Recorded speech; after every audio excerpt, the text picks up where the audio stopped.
Mr. Vice President, we've known each other 25 years. When you just walked in this room, it's the first time we haven't shaken hands in seeing each other in 25 years.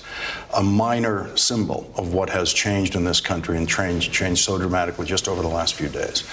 What do you have to say to the country about what's happening now with the coronavirus public health threat and what we've seen today in the markets, a threat to people's retirement security? Everything that they are expecting in their lives is now being threatened. Well, look, Lawrence, I don't want to be too critical of the president, but, you know, this gets down to competence and capability. Unfortunately, the president has no competence in how to handle this crisis.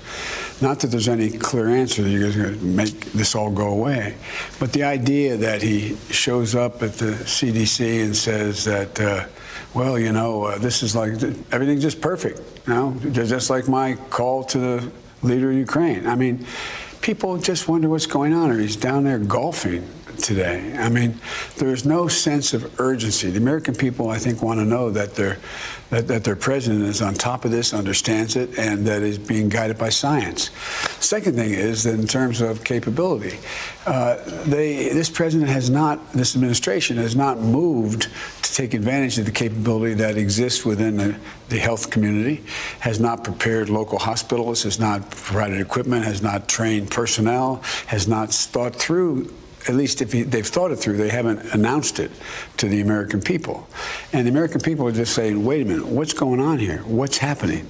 And so just like we walked in and we joked and said, no shaking hands. Well, and I'm following the directions, and so are you, the CDC. And the other thing is there seems to be little coordination with the rest of the world and how we're dealing with this. This is a worldwide pandemic. This is not just the United States of America. And so I think there's a reason why you see the markets falling, and you see the reason why people are very, very upset.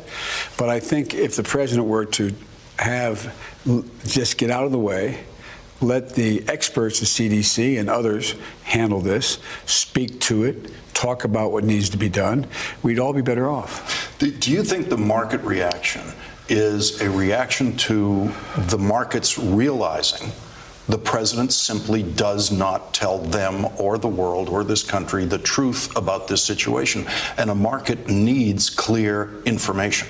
I believe that's the case. Now, it doesn't mean the market wouldn't still go down, but it wouldn't collapse, I don't think. Now, who can say? But I think there's no confidence in the president in anything he says or does. He turns everything into what he thinks is a political benefit for himself, and he's actually imploding in the process. But there's a lot of innocent bystanders that are being badly hurt. And I just think I wish he would just be quiet. I really mean it. That's a awful thing to say about a president. Wish he'd be quiet.